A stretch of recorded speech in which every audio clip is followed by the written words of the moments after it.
be curious, not judgmental. Somebody's asking a lot of questions. What's behind that? Let's have can we talk about this outside the meeting? What's going on? Where are you coming from here? What do you need? We've been misled to believe that dentistry, more specifically the dental business, has to be complicated. Dentistry can be simple, and dentistry should be simple. All right, everybody, welcome back to another episode of the Dentistry Made Simple podcast. We're on a roll once again, and we have Miss Sarah Wallace, who rocked the stage at the 3D Growth Summit this past May in Nashville, Tennessee. And I've got to give 100% credit to Caroline for finding you, Sarah. How are you doing, Sarah? I am so good. I have been bragging on your all's group since the event to my other groups. I said, I have never seen such an energized, ready to go group at, I think it was 9:00 in the morning after a very long night. I thought, man, this group is bringing it. You were day 2. So that means that was after our drinking the night before on Broadway in Nashville. So, well, listen, here's kind of what I remember. Like, I remember bits and pieces, okay? But what I remember is that you're a cat mom and a marathoner. They don't seem to go together. Like a cheetah and a marathoner would go together, but a cat mom and a marathoner. Well, listen, I didn't know I was a cat person either until recently. So I have a German Shepherd. He's 6. And so we do a lot of trail running, and I love having him. So I would say first I was a dog mom, and then I got a cat, and now all of a sudden I am a crazy cat lady. It happens. So what you're telling me is that I love dogs. I'm not like that kind of love with them, but I love having them around. I love that they love you and that they snuggle with you and stuff. So you're telling me if I got a cat, I might like them even more? You might become a cat person. I wouldn't say more. It's just, it's different. It's like kids, you can't say you like one more than the other, but it's different. I mean, those are facts. You can't love, I'm not a communist. I can't love everybody equally. So, well, I love them for different things. I can't go trail running with the cat. So, and the other question I had, you live in Louisville, correct? Yes, technically, yes. Yep. Just outside of Louisville on the Indiana side. So technically a Hoosier, Louisville. Yeah, Louisville. Yeah. Okay. You gotta say it the right way. Are those hats a real thing, or is it just during the Derby, or do people wear that nonsense year round around there? Well, they don't get as into it. There's races between Lexington and Louisville throughout the year, not just in May. But the hat business is a booming business. There is a company down here called the Derby Hat. I think it's the Derby Hat ladies. And I think it's 95% of their revenue for the year comes in for the Derby. And then they spend the rest of the year getting ready for the next year. Wow. It's a big deal. Yeah. I don't know how much I would like that. Big deal. If you had a bad 1 month, that would be it for the year. Yeah, that's it. But they had Simone Biles hat they made for her, and they do a lot of celebrities as well as just regular people like us. I'm going to ask you a question, Sarah, and then we'll get into today's topic. I know my answer to this. So what's harder, running a marathon or dealing with a team of fully emotional women in a dental office? Oh, well, I guess it just depends on how equipped you are. Running a marathon is pretty hard, but I think for a lot of people, and I'm probably one of them, dealing with people challenges can be really hard. I would tell you that running the marathon is by far harder than dealing with people for me, because I trained for the longest time to jog a full mile. Like, I spent 2 months training to be able to do a mile nonstop without stopping. So I can't imagine or ever believe I could get to being in a marathon. So, well, it's just one step, do the next step, you get a mile, then train for 2 miles. Easier said than done. Yeah. I'll deal with people before I deal with that. Well, Yeah. let's get into it because our listeners are probably tired of our banter a little bit as much as I'm enjoying it. So, here's the problem. To our listeners, how many dentists have said, if I could just do the clinical, life would be better.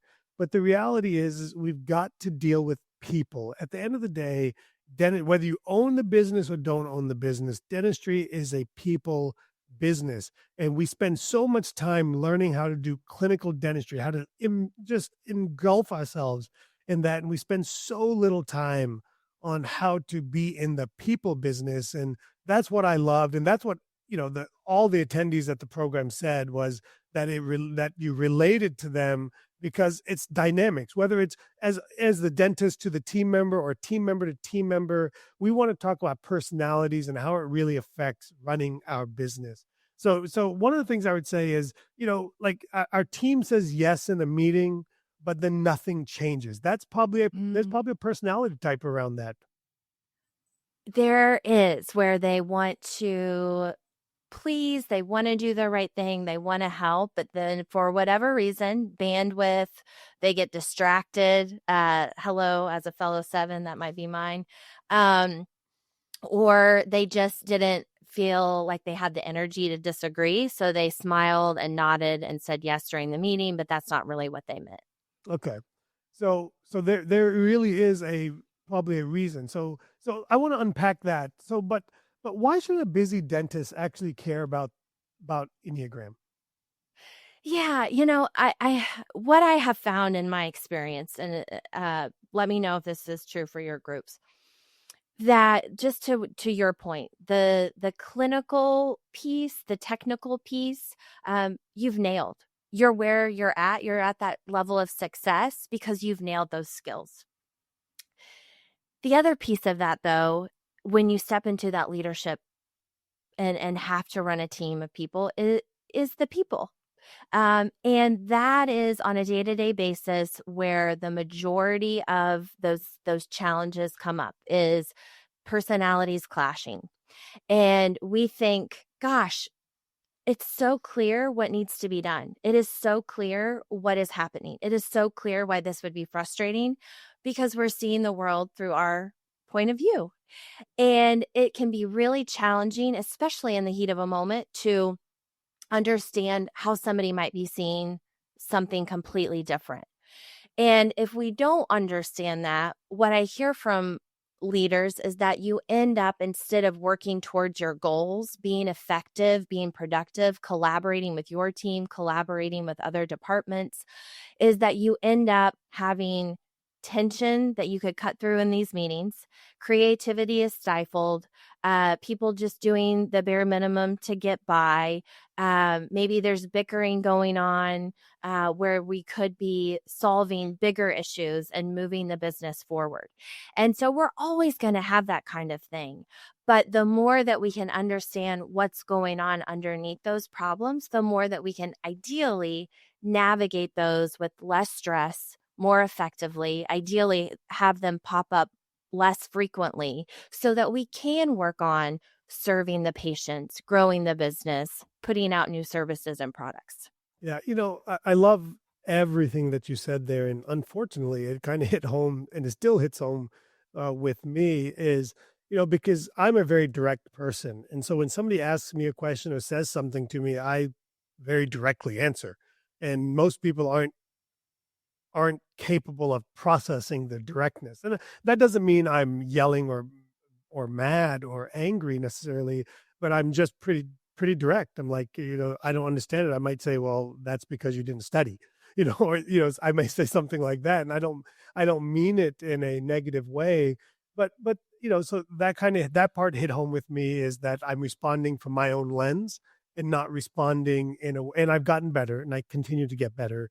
You got to respond to everybody differently. So, for example, if I'm talking to someone like myself, I probably can be very direct and matter of fact. But when I'm talking to a Caroline or to a Meredith, I've got to, I use the word sugarcoat it, but I've got to, I've got to say it.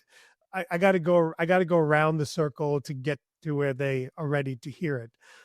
And then the other thing that I find when in this situation that I found for myself is, instead of diving into understanding people and putting the time into really leading people, we think the answer is getting different people. And we often miss a lot of diamonds and great people in our practice. I look back to some of the people, I have somebody in specific I remember that I was like, this person just isn't for me. And then they went to the next practice and they became a speaker and a trainer. I'm like, how are they doing that there? And they like, I do this for a living, and so what did I, and that's probably when I really started understanding that it's not my message, it's my delivery of the message. And really, if I would say, if we take that even deeper, it's how the person is receiving our message, because we're not tailoring our message to we're not personalizing it to the person that we're going to.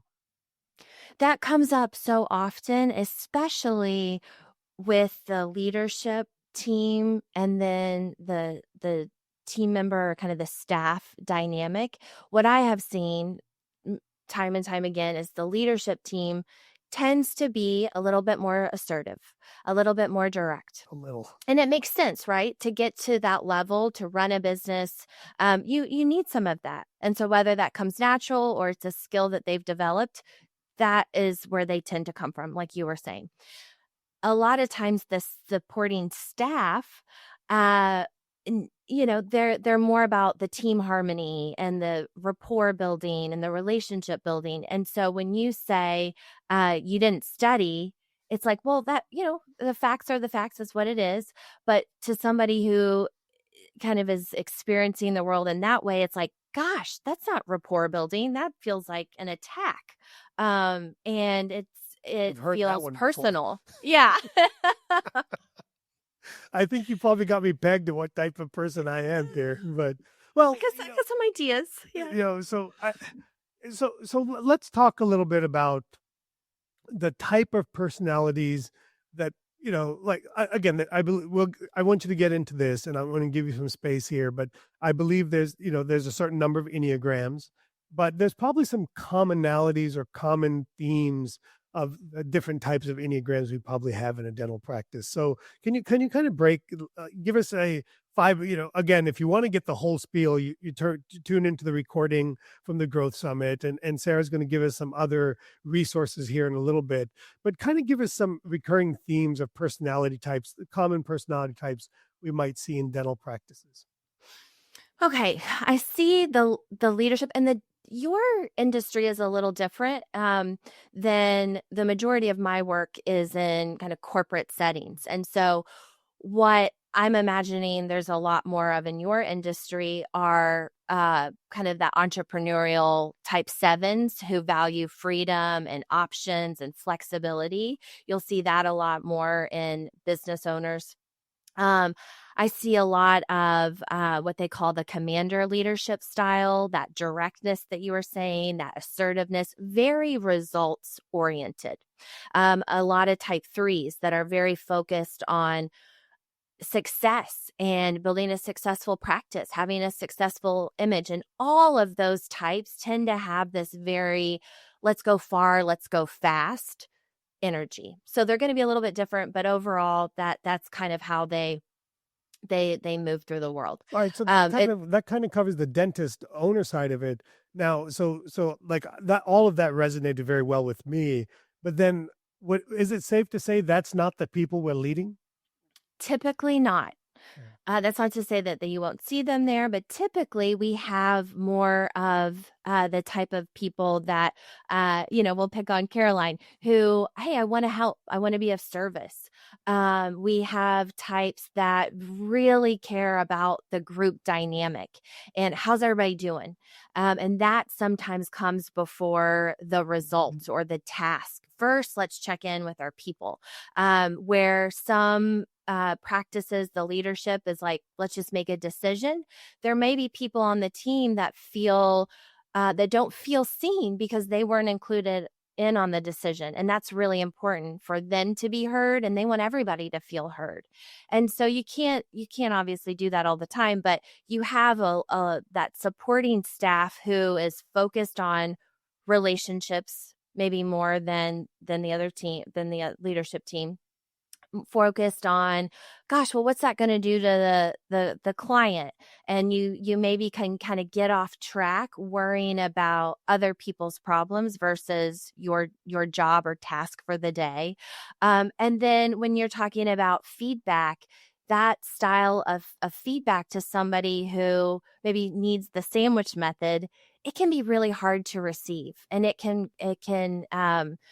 feel like, hey, gosh, they're dominating over me. I can't ever, they say they want me to speak up, but it doesn't feel like a safe space to speak up. Okay. So let me give you some I'm gonna get some free therapy here. Is that okay? Okay. Let's do it. So I'm one of the first three that you talked about. Okay, whatever numbers those happen to be. I'm definitely the let's go far, let's go fast, let's just cut through the chase. And then I'm surrounded by, like, it's amazing. Like, I'm hearing everything you're saying, and I'm like, I heard there's the kumbaya harmony seeker, the person that cares about everybody else more than they care about the task and the goal.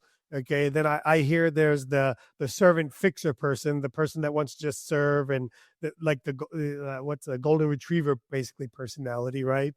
And then then I have then I heard there's the loyalist, the person that just kind of goes along with you, just does whatever you say, right? And I do great with the loyalist people, because they just do what I say. They kind of, I don't want to say do what I say in a bad way, but you earn their trust, and they go along for the ride, and they say, you know what, it seemed odd in the beginning before and it worked out great. It's likely going to be the same way. And what I'm seeing now is I'm seeing more and more people that are what I call the kumbaya harmony seeker personalities, where it's because the team's getting younger. It's about democracy. I call it socialism, but it's about democracy, where everybody has to have a say and you have to be worried about everybody's feelings. What do you, and I think more and more dentists are that are listening are hearing that. How do I tailor my messages or my conversations to those people? A lot of people want to be included in the decision or in the conversations. And as someone leading a dental practice, you can't have the whole team on every single decision and every single meeting. We never get anything done. You never get anything done. But we'll talk about with leaders that identify kind of more like you, is that there probably are some additional opportunities where you could pull them into the fold, or just even some people just love an update. Hey, don't need you to do anything. Here's where we're at with this, and we're continuing to move along. Whereas the people who want to go far and fast, it's like, we're moving. Like, we don't have time to talk about what just happened because we're looking ahead.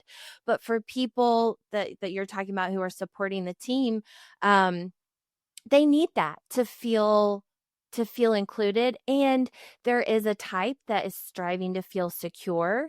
And so what might feel like overshare or too much information and be overwhelming to someone like me, they want those details. They want the why behind the decision. They want the, like, what's going on, what are the trends, what should we be worried about. And what happens is when they don't get it, someone like that might start to ask questions, and they're going to ask a lot of questions. And then what the leadership will say is, gosh, they're questioning my authority. They're always slowing us down with all these questions. They can't just go along. They got to raise their hand and bring up what might go wrong. And that can be, there can be a friction Did you listen point. to our last team meeting? What's going on? No. You're not alone. And I'm trying to be vulnerable but open here. And what I hear is this person's not on board. They're not a team player. They don't buy into our vision. Mm-mm. And what you're telling me is that may not be true. Oh, they are bought in. So there was a sales team who probably the manager was someone like you, hired a bunch of other people that are probably like you. Just like they had me. One troubled employee, and they had reached out because it was a new manager and he needed to deal with this troubled employee. Well, by the end of the 4 months, this guy, they realized, oh, he's not asking questions to be negative or bring us down or slow us down. He cares about the team. He is worried that we're going to, leap without a parachute. Or we're going to do something and it's going to hurt us. And so these questions aren't coming from a negative place. It actually is coming from a place of deep care. And so when the team kind of realized, okay, this is where this is coming from, they almost appreciated it more. Sure, sometimes is it still going to be annoying? Of course, and vice versa. But it's okay. They care about me, they care about the team, they care about the organization. And when you understand that, those questions can feel a little less frustrating and annoying, maybe. So what I heard you say there was they come across as skeptical, but they're Yes. probably actually pretty loyal to the business. They are. They are. And we need those visionary people who are you know, we'll figure it out. Let's just start going and we'll figure it out along the way. And it can be such a power team when you bring in the, wait a minute, have we thought about this? Have we thought about this? Just wondering, did we do this? And you may have already done all of those things. But maybe there's a question in there that's like, oh, you're right. Before we jump off this cliff, let's dot that I and cross that T. And they can become a really valuable and important part of the team when you just kind of start to understand. Now, they can come across as complainers, and that is the work for them to work on how they deliver those concerns and those questions. Okay. All right. So we've talked about a little bit about the the the doc dentist team relationship. Is there anything I'm missing in that, or you think our listeners are missing? That could benefit from our conversation, a little bit more detail or anything. Um, as far as specific No, kind well, of personality types. yeah, but basically, like, what is the best way to figure out what your people are? Great question. Okay, so we use the Enneagram, right? But Okay. but ultimately, it's anything that gives you insight into the inner workings of yourself, first of all. And that's my biggest tip, is to first start to understand what your style is and how you might be impacting others and what their perception of you is, because that's really the only person that we can control at the end of the day. And then you can start to think about, okay, how does this impact this other person? Um, the Enneagram gives us some insight into what motivates us. I got a fun 2-question quiz for your listeners if they want to take this afterwards. So you could start there. But what I always say is kind of that Ted Lasso quote that we shared at the end of the summit. Be curious, not judgmental. Somebody's asking a lot of questions. What's behind that? Let's have a. Can we talk about this outside the meeting? What's going on? What's where are you coming from here? What do you need? Somebody checks out at a meeting. They're not participating. What's going on with that person? And those kind of things are hard because they do require us to stop what we're doing, to have potentially an uncomfortable conversation, to potentially leave the conversation without immediate, happy ending. But that is what is going to get us to be able to start understanding each other. So the Enneagram is a tool that we have on our tool belt to give us language, to give us insight. But at the end of the day, it really is, as cheesy as it sounds, is just getting curious about, why did that person react that way? Why am I struggling with this person? Is it me? Is it them? Is it both? What's going on? And what can we do to navigate that better?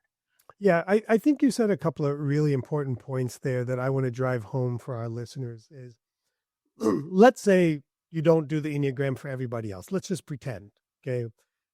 But you got to do it for yourself, because when you read it, you're going to learn what you are. And then part of it is you're going to learn how other people perceive you, because you got to get the contrary part of, like, if you're a dominant personality, you got to understand how that's received by others.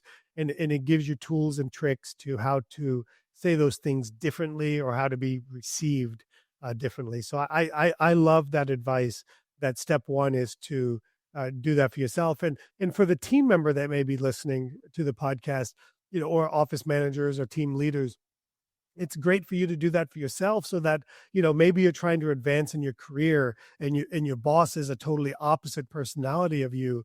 So that gives you insight of how you can also adjust, because it's a two-way street. It needs to be a two-way street. It can't be that you as the leader have to adjust to everybody else, because that'll drive me nuts.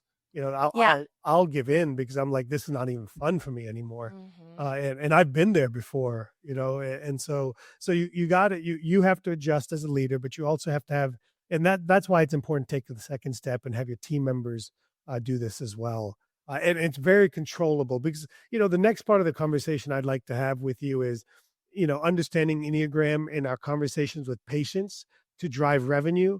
But my point and what I'm saying here is doing the Enneagram test for for ourselves and our team is very controllable. Doing something like that for our patients is Yeah. that's like, if you walked into my office, Sarah, you're probably not the right example, okay? Because you'd probably be all into it.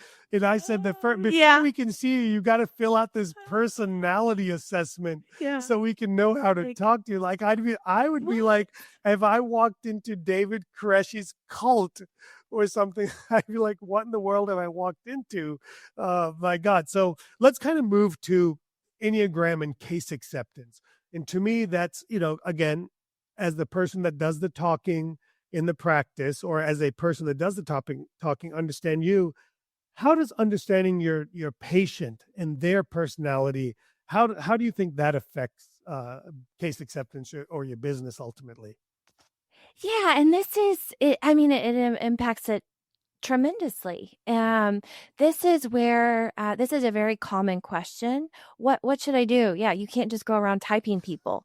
And so what you can do, though, if you're familiar with the Enneagram, is you start to have some again, language, specific things you're kind of looking for. And so some customers, clients, patients might have a lot of questions. And you're like, oh my gosh, this was covered in the pamphlet. We already went through this. They're wanting to know your experience. What's your success rate?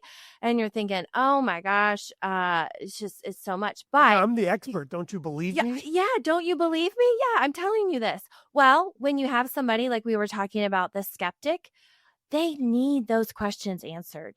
It causes them more stress if those concerns are discounted or just kind of brushed off. Oh, don't worry about that. I got you. It's like, okay, but I need the stats. I need the info, and almost the more information, the better, to feel like I'm making a good decision. And that's a lot of times because not everybody like that, but a lot of times people like that, they don't always trust themselves. And so self-doubt will be kind of a personal struggle of theirs. So having that outside information can help them in that the confidence of that decision. How can I Now get there that information? How can I quickly surmise?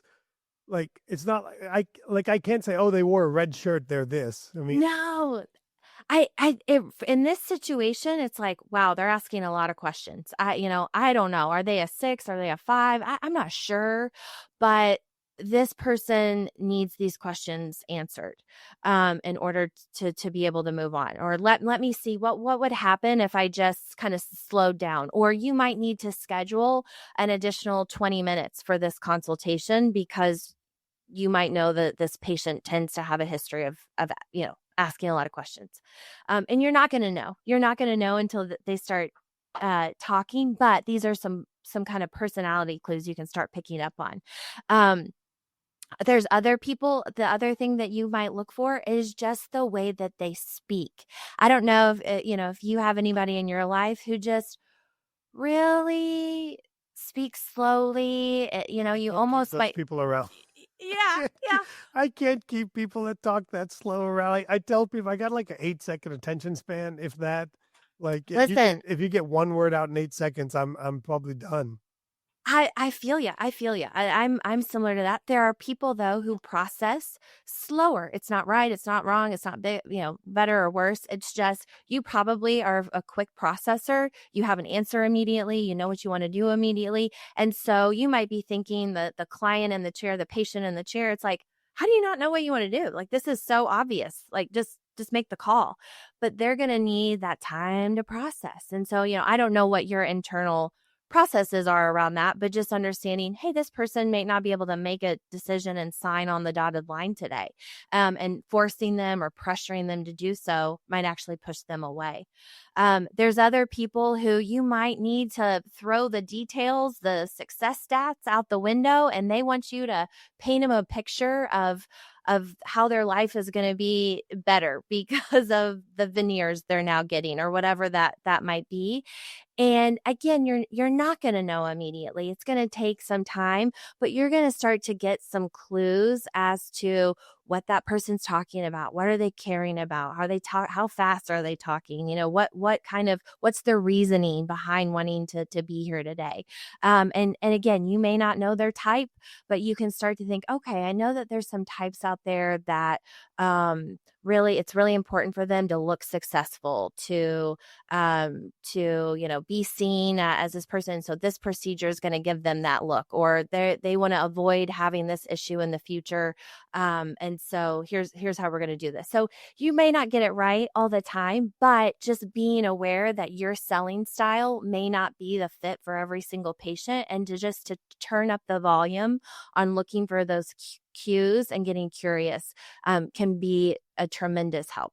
Yeah, it's one thing I've been untrained and just lucky probably in my career is that I've been able to recognize not personality types, but I've been able to, I call it like I basically become whoever I'm talking to.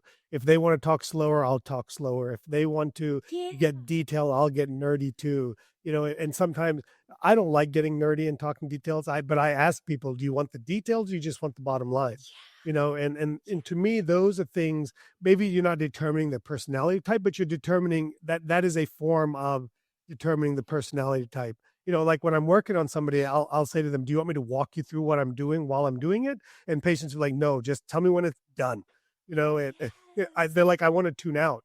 And some patients want you to tell them everything that's going on there. So you nailed it. Yes. Yeah. Asking the questions. I think it's just getting curious and just being upfront with people like, hey, do you want me to go through all of this or do you just want me to tell you the facts? And people will tell you that. The one I struggle with the most, I think, in dentistry is the person that has a flat affect that doesn't talk very much. The person that just sits there and you go, something like this is $20,000. And you're like, are you overwhelmed with the dollar amount? Have you checked out? You're like, what do I like, how do you, I don't want to put you on the spot here, but how do you recover from that death of silence that's in there? Well, again, I don't want to make everything about the Enneagram, but there is a type on the Enneagram that in the business world has a reputation for seeming aloof and disengaged in their team meetings. And so this might be a similar person to that. And typically what we find out is that, they are very engaged. They are very much listening. It's just everything's happening up here. And it may not be happening as fast as it would be for you. And so that silence to you might feel really awkward. And I get that. I get that too. Like I am continuing to have to work on counting to 3 before I jump in and start speaking, because the silence is like, it's my turn to talk. But knowing that person is just, okay, they're taking it in. So you might have to do the 5-second count. And then exactly what you were saying earlier, ask the question, I don't know, how does that sound? Is that more or less?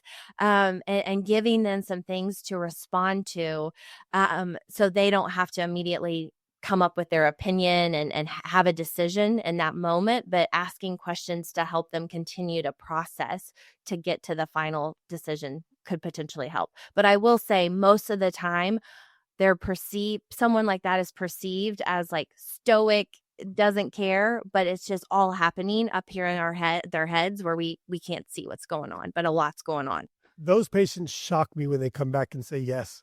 They're like, I'm like, like you had no emotion to this. Yeah. But I like one thing you said there. It's you said something about, would you like more or less? I think that's such a great question, such a simple and great question to ask somebody. Would you like more details or less details? Would you like me to give you more information or less information than I'm giving you? If you ask patients these questions, they'll guide you to directly what they They want. will. Yeah. Yes, yes. I mean, I wish that more salespeople, were asking these sort of questions, whether they knew about the Enneagram or not, because it can have because what happens is you just kind of sell like your style or whatever you learned, and then you use that with everybody. But to your point, it's like we may have to ask some questions before we decide kind of what our strategy is with this person. Yeah, and I always say it's just about slowing down. As the presenter, as the person at the end of the day, I believe we're selling something all the time. Is you have to slow down so that you can let your customers process, and you got to slow down so that you can gauge, and you got to learn to gauge their reactions. Tell you something, the words they use, the facial expressions they use. It tells you something about what's going on, and then you have to adjust your tonality with people based on all of these things, and that's all right. Okay, all right. So let's kind of wrap up things a little bit. Okay, um, all right. So now the listener says, "Okay, T-Bone says do it. Let's do it." What's the best way to get started? Because like I've tried this and I failed at this before, where I come in and say we're going to do personality testing, and the team looks at me like I'm bonkers. Like so, obviously with the patient, we're not going to do any type of testing. That's Right. going to become on feel and learning learning the systems. But how do we go into our team, because that's what we can control? How do we kind of get them bought in to at least getting the information and get it? And where do we get started? I get it because sometimes I think I may have even asked this question at the summit. Who here thinks that we're about to do something with astrology? Yeah, it is like who's this person about to tell me who I am? Who does this person think they are? Whether it's me or you as the leader, it's like you don't know everything about me, but what you can kind of say is that we want to be a successful, effective team. We want to hit our goals. And one of the reasons why I do the work that I do is because how much time do you spend at work each day? How much time are you around these people? And so why not have a tool or two on your belt to make those relationships that you are around so often, hours and hours a day, that much better, that much, or I should say, less stressful. And so when you kind of position it as, hey, this is just a tool to help, but we have tools here at the office to help us do our clinical tasks. This is a tool for our team collaboration, our team performance. And so, it's called the Enneagram in this case, or whatever tool your business owners are interested in trying and using. And the reason why we're doing this is, for that success and because we spend so much time together. And then in this case, there's lots of free opportunities out there to take a personality quiz and have that be the foundation, the kickstart for a conversation. Because it would be really weird for most people just to sit down and be like, hey, Sarah, tell me about yourself. What's your personality like? And so I'd be like, what are they about to do? Just like, what are they gonna inject me with? what's going on? Yeah, so that's weird. It can put your defenses up. And so what this tool allows you to do is to say, oh, hey, I scored high as a 2. Here's what resonated with me. Here's what didn't. I also was really feeling the 3 for this reason. And oh my gosh, even if you don't get to the bottom of what that type is, as a teammate, as a leader, how valuable is that information for your teammate to know, for you to know, oh, they just said they prefer bullet points over a big fact sheet, or they need you to ask them how they are before you jump in and ask them for something. Those little things can make such a big difference. And the Enneagram allows us to kind of kick off those conversations without the awkwardness. And I wouldn't even know what to say. But when you have a result in front of you, you're like, oh, this result is true in these ways, but not in these ways. And let's start talking about it. How is that compatible with your results? Okay. All right. Well, let's make fun of me a little bit. Have you pegged what I am yet? You know, I would say probably a 3, a 7, or an 8. That's too many numbers. Like if 3, 7, that's an 18. Is that out of Yeah, 18? Like is that 18 out the of 18? yeah. Well, and here's why. Those 3 types tend to be that let's go far, let's go fast. Um, I know, and you cut this out if I'm not supposed No, to say this, you're, but I know before the show you were talking about how you've taken a break, yep. a longer than anticipated break from the podcast. Um, that happened to me as a type 7. I get excited about this idea and then something else comes along and my attention goes over here. Mm. And then I think, oh, I'm going to come back to this, but then something else comes up and I'm over here and then I never got back over here. So when you were kind of talking about that, I thought, I wonder why. What's behind the extra long break? And these are the type of questions you can kind of get curious. So let me ask, where do you like, and we're kind of telling on yourself, you're in a hot seat, so you don't have to answer, I but love this personally. where do you, like, what's a common theme of kind of the issues that come up for you, at work, specifically with your team dynamics, business partner dynamics, I whatever come that might across be? as overbearing. Overbearing. Yep. Not like wanting to go too far, too fast. Never. Okay. This is what I hear. There's never enough. There's no way to make you happy. Like you'll Okay. never be. You never seem satisfied. I hear that one a lot. Okay. No, I hear that a lot actually. You hear that a lot. Okay. And when you are giving people feedback, when you are just maybe saying something kind of hard, are you more of the like, okay, I'm going to practice this. I want to make sure that this sounds kind of politically correct, that, where I'm understanding who's in the room, or are you more of a, hey, I'm just going to say what it needs to be said. Let's not dance around it. Let's just put it out there. Yeah, I'm more of a say what needs to be said, but as I age and mature, I'm a little bit more, certainly more self-aware of.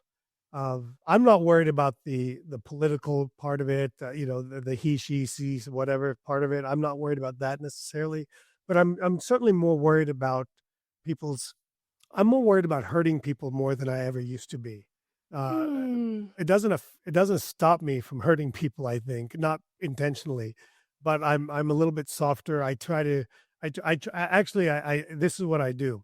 I try to say, I love you, but I'll say that. Okay. I'll say I don't mean this disrespectfully, and then I'll say something. So I find myself like that's my way of saying I don't like I'm going to say something harsh, but please don't take it badly. Uh-huh. Yeah. Uh-huh. Okay. Yeah. Okay.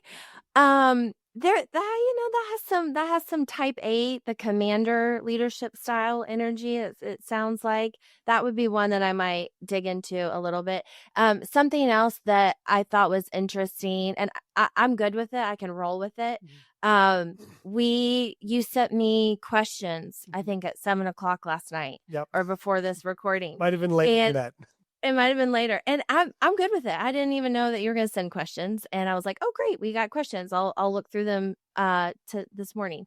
But I know for some personalities, oh my gosh, you just gave me anxiety and the last minuteness of it. And I don't have time to prepare. But so I still think that you're one of those, like, let's go far, let's go fast kind of people. But just thinking about your team members, I wonder if that has been a thing for you, where you drop something. It's like, it's easy, just do it. But it's like, no, wait, I need a plan. I need a process. I need to think about it. Yeah. I'm the let's get started. I'm like, let's create a problem and then we'll fix the problem. Okay. That is some 8 energy right there. Like I'm literally like, let's get this started. Let's see if it works. and whatever little issues come up, we'll deal with it. Or if there's such big issues, we'll move on to something else. Yes. Yeah. Yes. Okay. Okay, this is kind of stereotyping, so we want to be careful, You but are stereotype me all you want. are you somebody who sends back food, or are you comfortable calling customer service when something's wrong? Yes and no. It's not worth the fight to me anymore. So I won't Oh, send back okay. food because, well, let me say this different. I'll send back my steak. If I ask for it a way and it's not remotely close, I will 100% send it back. But, Okay. it's like when somebody comes in, let's say I try something new, I'm in a new restaurant and I kind of eat it, or I eat it somewhat and they say, how'd you like the food? I'll say, oh, it's good. Like Uh-huh. even if I didn't like it at all, I'm just, because that's a personal personality. Now, if I order a steak medium rare, which is how I like it, and it comes back, let's say it comes back rare, I'll eat it. If it comes back, medium, I'll probably eat it. But if it's above that, if it's like one or two off, I'm like, I need this fixed. So, Okay. but I'll Okay. do it very, Okay. I'll try to do it kindly. It's funny you asked this. My mom said this to me. It's one of the things I've taken away a few things really impactful in my life from my mom. And one of the things was, and she said, actually, she just said this to me like 6 to 9 months ago. She said, your words don't match your heart. You know? And Oh, I think the word, so I think good. what she said is your tongue doesn't really match where your heart is I think what she Oh, said to me. She says like, you're so fast and so harsh in your words. And I know that's not your heart.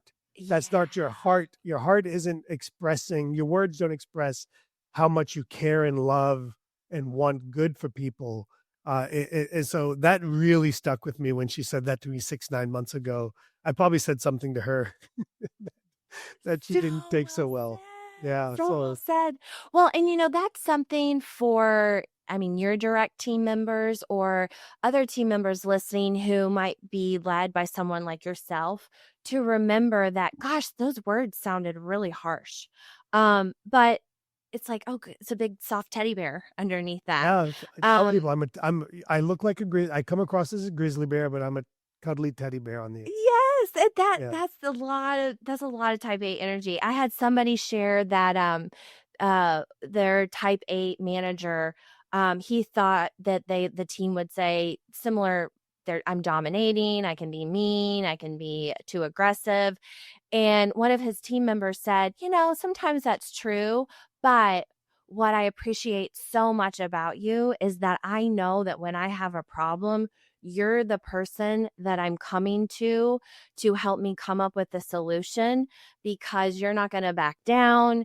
I know that you're protective of this team, of this organization, and I can count on you to tell me the truth and to work through how to fix it, and your honesty. And I thought, what a great compliment. And so, those of us being led by somebody like that, remembering that fierceness, that dominating energy, a lot of times also is coming from a very protective place. I want to protect the practice, but I also want to protect my team, and make sure we're all okay. And so I'm going to have to make some hard decisions that maybe aren't popular, but it's for the good of us as a unit.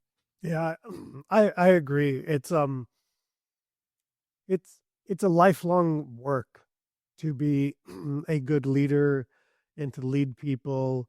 And if you want, I say this a lot, is I didn't get I didn't start getting far in my career until I learned that it wasn't about me anymore, until I stopped doing it alone and or stopped trying to do it all alone. And that's when really success really started becoming more significant for me and more impactful is when I learned that I was only going to go so far alone because you only have so much bandwidth. Like you talked about earlier, your example was you're doing this and then you get distracted. I call that squirreled, you get distracted by this. And I say that I half-ass most things in my life, not by intention, but because I keep trying, like like I run 3 different businesses right now, right? And so that's why I text or email at 7 o'clock at night because my patient time is finally done. And for other people listening that are like that, one of the things I learned on my phone is that you can send text messages now that actually go out later. It's called send later. So now I'm that person where if I think of it at 2 a.m. because I'm up, I got to get it off. I got to get it out. Mhm. And so I used to text people at 2 a.m. and they'd be like, do you want me to call you back now? Or and like, please don't. So I hope you're sleeping. But I've learned to send later, at least on my iPhone, it works. The send later has been a great, a great tool for me to use. Yeah. I got to get it out of my head. That is a great little tangible tip there. Because when you do it, like you said, it could cause a tremendous amount of anxiety in someone else. But if it's like, hey, I'm going to send it this, or you don't have to respond right away. Yeah. Just, What I've learned in that situation is like your team members, they may think they literally may. I had a team member tell me this. I felt that if I didn't answer you at 3 a.m., my job was in jeopardy.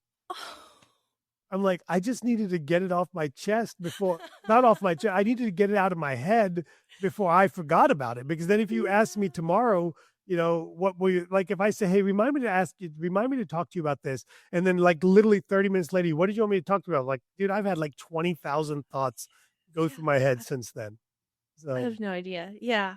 yeah. Yeah. All right. So what kind of resources do you have for our people so that they can do better in their life with Enneagram? Okay, so I have a fun 2-question quiz, less than 5 minutes, probably 2 minutes, that they can take, and then they can share it with their team, or just start to reflect on, oh, does this resonate? If it doesn't, you can easily take it again. And then I have a blind spot. Let's see, what did I call it? Dental Leader Blind Spot Cheat Sheet. That would be amazing. Yeah, so it goes through what type you identify as, what your stress reaction, what a common blind spot is for that type, and then what sort of impact does that blind spot have on your team? And it just gives you a quick tip, a shift to make to try and negate that, or make that happen less. I want everybody to get that, number one, but you reminded me of something. I have it in my notes, was like, I can control my reaction to things because I've trained myself, but when I'm under stress, all that stuff, it like I don't want to say the real me comes out, my real person, my directness, it's it's like on double load of just like, and so I'm glad you mentioned that. And the blind spots and the stress reaction, I think, is something that we all need, because the reality is when we are stressed, it's I don't want to say it's impossible, but it's unbelievably difficult to tame our inner personality, our inner demons, let's say, or our inner tendencies. And I think I for sure am going to download that and figure that out. So what you're telling me, Sarah, is if we get your resources, they're totally free. You're going to give us the link. They're in the show notes. Like, there's a 2-question quiz we can take that'll kind of get us started on determining who we are, where we're at, and you're going to give us some things to help us with our personality type in terms of our reactions to stress and things like that. Yeah, and then there is a blank team Enneagram map if you want to visually plot it. If you want to do this as a group exercise and have a conversation, as always, the typing process is challenge. It's not a clear cut, so can just continue to hold that hypothesis loosely. Don't go out and get a tattoo of the type just because the quiz said you were something. But it's a great place to start the conversation. So all 3 of those, the quiz, the kind of the individual self-assessment with the stress and the blind spots, and then if you want to use it kind of in a team dynamic capacity, you got the map to plot out for you. And so we'll put a link to basically, I assume it'll be a link on your website for them to get it to. Yes, it's enneagrammba.com/dentistry made simple. Perfect. Okay. So a couple of things, because I really want to give Sarah a amazing shout out. You did amazing. Number one, your posture was phenomenal the entire time. Like I was like, are you wearing a brace? Like, is there like, I was like, are there strings holding you up from slouch? Like, unbelievable. Oh my gosh, that's hilarious. If you want to learn more about this, you have an amazing podcast, Enneagram at Work, correct? Enneagram at Work. Yeah. Yes. So, and I'm going to invite listeners who are really into the Enneagram, who maybe have experienced, or maybe you dive into it after today's episode and start to get into it, I love hearing from real people. And so my favorite episodes are when we have somebody from a team come on and say, hey, this is where I landed with my manager style, or you'll have a manager and a teammate come on, and this is how we Oh, I'll using the volunteer me and Enneagram. Megan for this. I Me and love Meredith it. in a I heart. would Like we love should it. get both. Because Okay. Meredith, Meredith is my go-to person in 3D, and then Megan has been my go-to person in my dental practice. And everybody that sees our dynamics when they come in from the outside, they're like, this can't possibly be true, because like me and Megan just nonstop. I don't want to say we fight, but we nonstop are tough to each other, because it's I'm okay with it, right? It's my personality, right? And then Meredith is so, she's pretty soft, and she's yeah, but I'd love to come on Okay. and I wrote have it you down. make fun of me be the bad guy. I'm all in. Would love it. Would totally love it. Okay, Love that. we're gonna make it happen. We're gonna make it happen. And then for those of us listening that run study clubs, associations, Sarah is a phenomenal speaker. She is a great speaker, a great message, super easy to deal with. Like, just it makes me look great as a meeting organizer. So if you're looking for a speaker different than the everyday dental speaker that we nonstop have, Sarah Wallace is your person. Your group deserves to have someone so wonderful speak. So Sarah, I mean that from the bottom of my heart. You are truly fantastic. So how can people learn more about you, and where do they find you, basically? Well, thank you. It sounds like your mom is right about the big heart. So our website is enneagrammba.com. That's a great place to start. We have workshops. We have my speaking opportunities, kind of how we want to do that. And we're Enneagram MBA on social media everywhere. And so check us out on there. And actually, I think that there is an offer on your podcast website that I just shared, that if you book a speaking gig or bring a workshop to your team, you can have a complimentary leadership profile Enneagram session, or you bring a coworker with you and we'll do a coworker compatibility session. Okay. Not on the air. Yes. We won't do that one on the air. But we'll add that on there complimentary. So that's on the website too. Yeah, perfect. Well, I thought you were fantastic. And so I appreciate you coming on, taking more time out of your life for us. And, look, leadership isn't about managing people. It's about finding out what motivates your team member.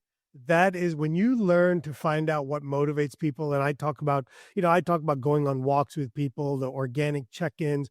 That's all about learning what motivates people. And then when you can learn to tailor your message to how you're perceived to people, the sky is the limit of how far you'll go. And that's when things really took off for me, was when I learned that I needed to find out how to motivate people it was basically by understanding what motivates them, because what motivated me did not motivate others. And that was a hard lesson for me to figure out, but I want more people to understand that. So Sarah Wallace, thank you so much for being an amazing guest. And I wish you the best in all those crazy hats you people wear out there. Hopefully we'll see you here one year. Yeah, it's a bucket list. You got to do it. I will. I'll wear a hat. Why not? Yeah. Thank you so much. See, that was easy. Thank you for having me. Yeah, that was easy. I wanted to say how refreshing it was. Whenever I do these, I typically have to go through all 9 types. So I was happy that wasn't one of the questions, and we didn't end up doing that. They can learn that on YouTube. Like I look at when you had experts on, let's talk about real life situations. Like maybe we say, oh, there's 9 types. Here's a link. Go learn about it here. Let's focus on impactful information. Like I've always tried to. I use myself as an example of how things are, where you can be better in life, because there's a lot of places that can be better in life, but. Oh yeah. I mean, same here, but no, the questions were great. It's good. The speaking is maybe 4 times a year. Oh, that's it? The workshops. Okay. And the workshops is when you can actually, speaking is to feed the workshops at the end of the day. Whoops. Yes. Yeah. So I honestly, I would love to do more speaking because, you just kind of get in and then you get out and there's not a lot of drama. Yeah. But the workshops pay better. I mean, the They upside is do. much better. And on the opposite of what I just said, you do get to have a bit more of a meaningful impact, even if it's just a half a day, because it's like, oh, wow, we have created this space for people to share and bring up stuff that they wouldn't have thought about or maybe had an opportunity to talk about or even realized it was like a thing. Right. I hear a lot of people say, gosh, this drives me crazy. I just didn't know why. And to be able to put words to it can be so helpful in communicating how to make that stop or how to work better with somebody because now you have some language. So I do love the workshops and I love to travel. And so I travel to new places, meet new people. I love it. I love what I do. And, yeah, getting to share more about it on here or getting to go to Nashville. I love it so much. Fills me up. So thank you for having me. Well, thank you. And I wish you nothing but the best. You're really fantastic.